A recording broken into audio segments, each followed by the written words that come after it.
అందరికీ నమస్తే. ఆంధ్రప్రభకి స్వాగతం. నేను మీ సంతోషి. ప్రస్తుతం మనతో సీనియర్ ఫిలిం జర్నలిస్ట్ అయినటువంటి నారాయణ రాజు సార్ ఉన్నారు. నమస్తే సార్. నమస్తే. రీసెంట్గా బాబీ అలాగే చిరంజీవి కాంబోలో ఇంకో సినిమా వస్తుందని చెప్పేసి వార్తలు వస్తున్నాయి. సో ఇందులో నిజం ఎంతవరకు ఉంది సార్? నిజంగా వీళ్ళిద్దరు కాంబోలో ఇంకో సినిమా రాబోతుందా? ఇప్పుడు చిరంజీవి ఇప్పటి వరకు ఆయన విశ్వంబర సినిమా సెట్స్ మీద ఉంది, ఇంకా అది పబ్లిక్లోకి రాలేదు. ఆ సినిమా నిర్మాణంలో ఉండగానే చిరంజీవి గారు మళ్ళీ వేరే సినిమాలు కమిట్ అయ్యారు. శ్రీకాంత్ ఓదేలతో ఒక సినిమా అని మనం విన్నాము, అఫీషియల్గా లాంచ్ కూడా చేశారు. అలాగే అనిల్ రావిపూడితో మరో సినిమా ఉంది. ఈ రెండు సినిమాల తర్వాత చిరంజీవి ఏ సినిమా చేస్తాడన్నది ఇప్పుడు క్వశ్చన్ మార్కు.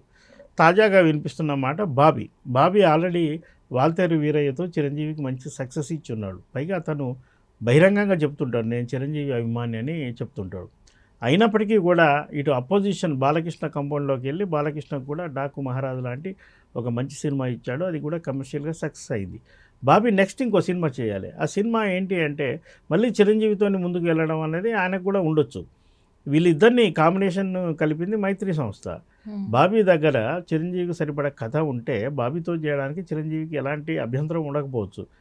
ఆ ప్రాథమికంగా అంటే కలిసి మళ్ళీ సినిమా చేద్దామన్న ఒక ఆలోచన పుడితే, దాని తర్వాత కథ పుడితే కలిసి పనిచేయడానికి ఎలాంటి అభ్యంతరం ఉండకపోవచ్చు. కానీ ఇదంతా జరగాలంటే కనీసం ఏడాదికి పైగా టైం పడుతుంది. ఇందాక చెప్పినట్టు చిరంజీవి వేరే 2 సినిమాలు కమిట్ అయి ఉన్నారు. అవి పూర్తి చేసే బాబీ సినిమాకు రావాల్సి ఉంటుంది. మరి ఈలోపు చిరంజీవి డేట్స్ ఇచ్చే వరకు బాబీ ఆగుతాడా, మధ్యలో ఏదన్నా బయటికి వెళ్ళి చిన్న సినిమా చేసుకొని వస్తాడా అన్నది మనం వేచి చూడాలి.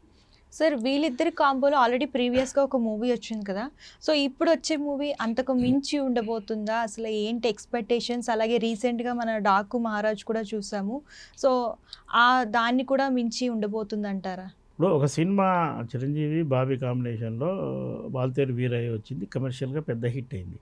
ఆ తర్వాత చేసే సినిమా దానికంటే పెద్ద హిట్ కావాలనే ఎవరైనా కోరుకుంటారు. దాన్ని మించిన కథ కావాలని కూడా అనుకుంటారు. చిరంజీవి అభిమాని బాబీ కాబట్టి బాబీకి చిరంజీవిని వెండి తెరపై ఎలా ఆవిష్కరిస్తే అభిమానులు మెచ్చుతారు అనేది ఆయనకు స్పష్టమైన అవగాహన ఉంది. ఆ ప్రయత్నంలో ఆయన అనేక విధాలుగా కథల్ని అన్వేషించుకొని కొత్తగానే మరింత కొత్తగా చిరంజీవిని తెరపై చూపించి అభిమానులను సంతృప్తి పరచాలనే ఆలోచనతో ఉంటాడు. కాబట్టి వాల్తేరు వీరయ్య కంటే మరింత గొప్పగా సినిమా ఉంటుందని మనం భావించవచ్చు. సార్, యాక్చువల్గా గీతా ఆర్ట్స్ అంటే అల్లు అరవింద్ గారు, అలాగే గీతా ఆర్ట్స్ 2 అంటే బన్నీ వాసు గారు. కాకపోతే రీసెంట్గా గీతా ఆర్ట్స్ బ్యానర్ పైన రిలీజ్ చేయబోతున్న తండేల్ మూవీకి బన్నీ వాసు గారి పేరు వేశారు. సో దీన్ని బట్టి మనం ఏమనుకోవచ్చు సార్? అంటే ఇప్పుడు అల్లు అరవింద్ పేరు కాకుండా ఈయన పేరు వేయడానికి గల కారణం ఏంటి? యాక్చువల్గా గీతా ఆర్ట్స్ సంస్థను నెలకొల్పింది అల్లు రామలింగయ్య గారు. ఆయన కమెడియన్గా ఆర్టిస్ట్గా చాలా బిజీగా ఉన్నప్పుడే తనకు కూడా ఒక నిర్మాణ సంస్థ ఉండాలి, తన అభిరుచి మేరకు లేదా తనకున్న సత్సంబంధాలతోని ఇతర హీరోలతో కూడా సినిమాలు తీయాలని తన కొడుకు అంటే అరవింద్కు కూడా ఒక సపోర్ట్గా ఉంటుందని గీతా ఆర్ట్స్ సంస్థను నెలకొల్పారు. ఆ సంస్థ ప్రారంభం నుంచి మా ఊళ్ళో మహాశివుడు, బంట్రోతు భార్య ఇలాంటి సినిమాలు తీస్తూ సక్సెస్ఫుల్గా రన్ అవుతుంది. ఆ తర్వాత చిరంజీవి గారు హీరోగా ఎంట్రీ అయ్యాక చిరంజీవితో వాళ్ళకి బంధుత్వం అంటే ఇంటి అల్లుడు అయ్యాక చిరంజీవితో కూడా వరుసగా సినిమాలు తీస్తూ వస్తుంది గీతా ఆర్ట్స్ సంస్థ. చిరంజీవికి సంబంధించిన వ్యవహారాలు, గీతా ఆర్ట్స్ నిర్మాణ వ్యవహారాలు ఇవన్నీ అల్లు అరవింద్ చూసుకుంటాడన్న విషయం అందరికీ తెలిసిందే. చిరంజీవి సక్సెస్ గ్రాఫ్లో గీతా ఆర్ట్స్ నిర్మించిన చిత్రాలు ఎక్కువగా ఉంటాయి. ఆ గీతా ఆర్ట్స్కు అండ్ చిరంజీవికి అలాంటి అనుబంధం ఉంది. చిరంజీవి కాకుండా కూడా గీతా ఆర్ట్స్ బయట హీరోలతో తీస్తుంది. పవన్ కళ్యాణ్ మొదటి సినిమా అక్కడ అమ్మాయి ఇక్కడ అబ్బాయి సినిమాను కూడా తీసింది ఈ గీతా ఆర్ట్స్ సంస్థ. అయితే జనరేషన్ మారుతుంది. ఒక వైపు అల్లు అరవింద్ వరుసగా సినిమాలు తీస్తూ వస్తున్నాడు. తన కొడుకు వచ్చాక అల్లు అర్జున్తో కూడా తీస్తున్నాడు. ఇతర హీరోలతో కూడా ఆయన ప్లాన్ చేశాడు. అంటే ఇప్పుడు 100%లో నాగ చైతన్యతో తీశాడు.